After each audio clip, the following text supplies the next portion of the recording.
1979 को जब पहली बार वॉयेजर 1 और वॉयेजर 2 स्पेसक्राफ्ट ने यूरोपा की पहली तस्वीर खींचकर जमीन पर भेजी, उसे देखकर साइंसदानों के होश उड़ गए, क्योंकि इस तस्वीर को देखने से पहले उन्हें लगता था कि ये चांद भी हमारी जमीन के चांद जैसा होगा, जिस पर हजारों की तादाद में क्रेटर मौजूद हो सकते हैं।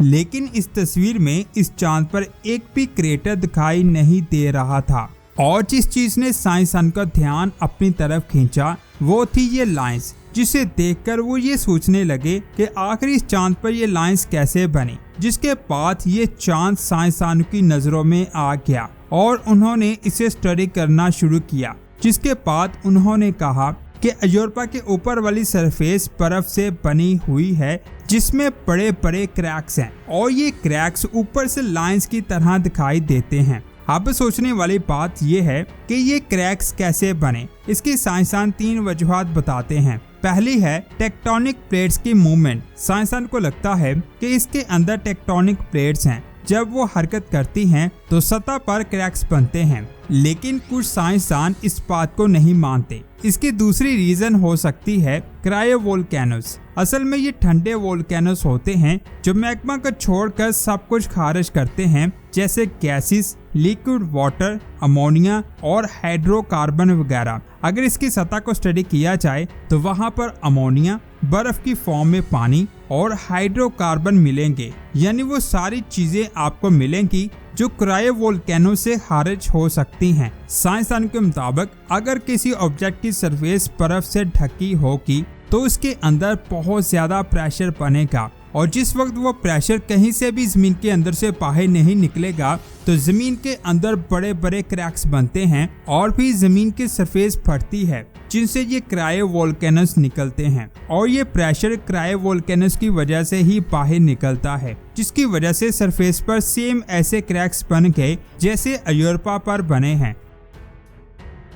साइंसदान का कहना है कि ये चांद जुपिटर को ऑर्बिट करता है। जब ये जुपिटर के करीब जाता है तो जुपिटर की ग्रेविटी इसे अपनी तरफ खींचती है, जिसकी वजह से इसमें खिंचाव पैदा होता है। इस खिंचाव की वजह से इसकी सरफेस पर क्रैक्स बनते हैं जो ऊपर से हमें लाइंस की तरह दिखाई देते हैं। ये तीनों वजूहात एक चीज की तरफ इशारा करती हैं कि इस चांद की सरफेस के नीचे पानी का बहुत बड़ा समुद्र मौजूद हो सकता है। इस समुद्र के बारे में उन्हें काफी देर से पता था, लेकिन वहाँ कुछ और चीजें भी मौजूद हैं जिन्होंने साइंसदान को बहुत ज्यादा हैरान किया है। आप ये जानकर हैरान हो जाएंगे कि साइंसदान को यूरोपा पर एटमॉस्फेयर मिला है, और ये एटमॉस्फेयर सिर्फ और सिर्फ ऑक्सीजन से बना है, यानी ये ऐसा एटमॉस्फेयर है जिसमें जाकर हम इंसान सांस ले सकते हैं। इतनी बड़ी डिस्कवरी के बाद अब सवाल ये आता है कि क्या हम उस चांद पर जा सकते हैं। असल में ये चांद हमारी जमीन से 628 मिलियन किलोमीटर दूर मौजूद है।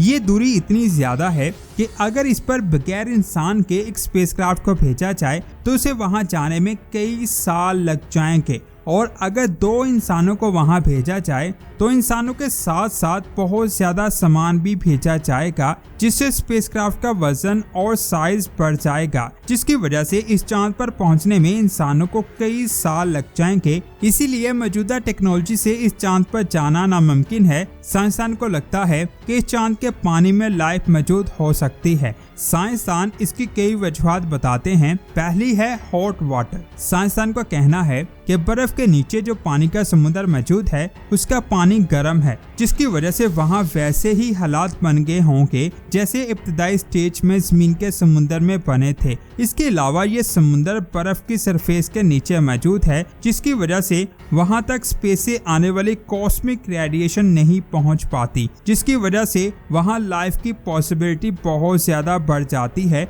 इसी चीज के बारे में जानने के लिए साइंसदानों ने 1997 में वहाँ एक मिशन को भेजने का प्रोग्राम बनाया, और कुछ सालों बाद इस पर वर्किंग शुरू हो गई। इस मिशन को नाम दिया गया क्लिपर। ये ऐसा मिशन है जो इसके ऑर्बिट में जाकर इसको स्टडी करेगा, लेकिन इसके ऑर्बिट में रहते हुए इसे स्टडी करना बहुत ज्यादा मुश्किल है, क्योंकि जुपिटर की ग्रेविटी इतनी पावरफुल है कि वो इसे अपनी तरफ खींच सकती है। अगर स्पेसक्राफ्ट को ऐसे बनाया जा सके कि वो ग्रेविटी के खिलाफ एक्ट करे तो फ्यूल की कॉस्ट बहुत ज्यादा हो जाएगी। इसीलिए साइंसदान का प्लान है कि वो पहले स्पेसक्राफ्ट को जुपिटर की ग्रेविटी में एंटर करवाएंगे और जब वो स्पेसक्राफ्ट यूरोपा के पास पहुंचे तो उसी टाइम वो उसको अच्छे से स्टडी करे। साइंसदान के मुताबिक अगर इस मिशन में हर चीज परफेक्ट रही तो ये स्पेसक्राफ्ट अपनी पूरी लाइफ में 49 दफा कुछ घंटों के लिए यूरोपा के पास से गुजरेगा। लेकिन यहाँ भी एक प्रॉब्लम है, जुपिटर की ग्रेविटी इतनी पावरफुल है कि सूरज से आने वाली सोलर विंड्स को कैप्चर करके आगे और ज्यादा रफ्तार से छोड़ता है और अगर कोई स्पेसक्राफ्ट इन रेडिएशन के रास्ते में आ जाए तो वो पूरी तरह से तबाह हो जाएगा। इन सभी मुश्किलात के अलावा ये मिशन नासा का अब तक का बनाया गया सबसे बड़ा स्पेसक्राफ्ट है, जिसकी चौड़ाई 100 फीट है और लंबाई 58 फीट है। ये बात आप जान लें कि कुछ साल पहले ऑर्बिट में रहते हुए किसी भी ऑब्जेक्ट के अंदरूनी हिस्से का पता लगाना नामुमकिन था, लेकिन ऑर्बिट में रहते हुए यूरोपा को अच्छे से स्टडी करने के लिए इस स्पेसक्राफ्ट में कुल 9 इंस्ट्रूमेंट को लगाया गया है, जिनमें सबसे पहला है यूरोपा इमेजिंग सिस्टम यानी EIS और Europa thermal mission imaging system यानी ETHEMIS। इन दोनों में से EIS यूरोपा की तस्वीर खींचेगा। ETHEMIS थर्मल इमेजिंग के जरिए इस बात का पता लगाएगा कि बर्फ के नीचे जो पानी मौजूद है क्या वो गर्म है या नहीं। यूरोपा UVS और MISE ये दोनों आलात इसकी बर्फीली सरफेस को स्टडी करेंगे। इसके अलावा ECM और PIMS ये दोनों आलात इस बात का पता लगाएंगे कि इंड्यूस मैग्नेटिक फील्ड के अलावा यूरोपा के पास कहीं अपनी मैग्नेटिक फील्ड तो नहीं है। इसमें एक और आला लगा हुआ है जिसका नाम है रिएजन। ये आला ओशन के अंदरूनी स्ट्रक्चर और सरफेस के डेटा को बाकी आला तक पहुंचाने में मदद करेगा। आखिर में 2 इंस्ट्रूमेंट बचते हैं यानी मास स्पेक्स और SUDA। इन दोनों का काम स्पेस डस्ट और गैसेस को केमिकली स्टडी करके उनकी रिपोर्ट्स को जमीन पर भेजना है। ये सभी आलात यूरोपा पर उन सारी चीजों को स्टडी कर लेंगे जिनके बारे में साइंसदान जानना चाहते हैं और हो सकता है नासा को पता चल जाए कि इसके समुद्र में लाइफ है या नहीं। इसमें एक साउंड प्लेट लगाई गई है जिसमें मुख्तलिफ वॉइसेस के वोकल्स को ऐड किया गया है। नासा की वेबसाइट के मुताबिक इस स्पेसक्राफ्ट को 10 अक्टूबर 2024 को लॉन्च किया जाएगा और ये 2029 से लेकर 2030 तक